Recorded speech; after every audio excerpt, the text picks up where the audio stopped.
Destroy my dreams? I will destroy your business. I am 26F, my sister is 29, my brother is 19. My father and grandfather founded an architecture building firm when I was a baby and have built it up to be a very profitable business that has won numerous awards. My father's passion for architecture was passed down to me. I won numerous state and national awards for my work in middle school and high school. My high school still has one of my models in the trophy cabinet a decade later.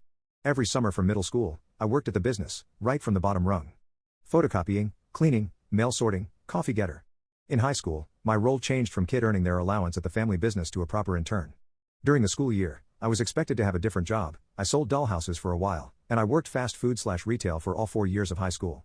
In comparison, my sister did 2 summers as an intern at the business, and preferred to work jobs that matched her interests. She is an extremely talented stylist and bridal designer.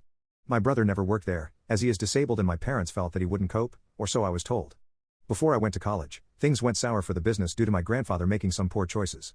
My sister was in her final year of college, and my parents approached me to ask me if I would sacrifice my college fund to keep everything afloat. A quarter would pay the last year of my sister's tuition, and the rest would be invested in the business.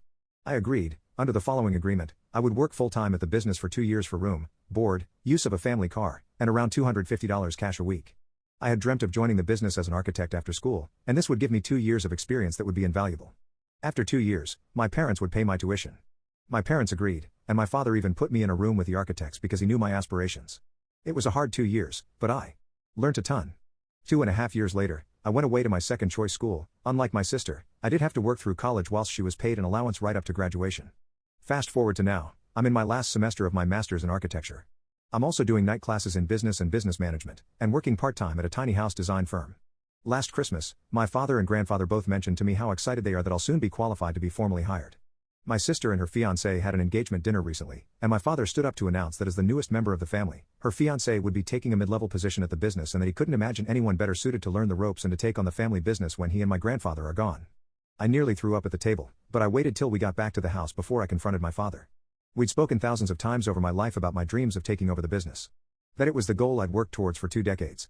The basement is full of my childhood models. I put my life on hold for 2 years to work 60-hour-plus weeks to save the stupid business. My grandfather has a full model of the business that I built him as a gift for his 70th birthday that has lighting and a scale model of him in his office. My future brother-in-law is getting the entire business because I'm a girl. When my sister has a boy, it'll technically go to him. My brother and I will both be getting money instead, and my father assured me that the company will always have a job for me. I was visibly sobbing during this conversation, and my grandfather called me entitled. My father told me I was being dramatic and had had too much to drink. It's been a week, and I'm back in my apartment and I feel like I've been beaten up. I had so many plans and hopes for the business, was so excited to get my own little office in that building I grew up in. I have so many designs that I've saved for when I join the firm. My brother-in-law has no architecture experience, but he does have a degree in business. Not to mention the whole boys are better than girls mentality, and skipping over my brother? He might be disabled, but he's still deserving of love and respect. I feel sick thinking about all the times my father told me my brother couldn't do something because of his disabilities. Now I'm wondering if it was because my father didn't want to spend time with him because of it. Even the photo on his desk at work is just me and my sister at the business holiday party when we were kids. I feel broken and I don't know what to do. The idea of working there as a junior and answering to my brother-in-law, who is receiving mentoring and guidance and insight from my grandfather and father. I effing sacrificed 2 years of my life to keep the company afloat with my college fund. My mother has called and wants us to sit down and talk through this. She keeps telling me I've misunderstood, how everything will be fine, but I feel so let down and like I've just seen who my father is for the first time. Go to.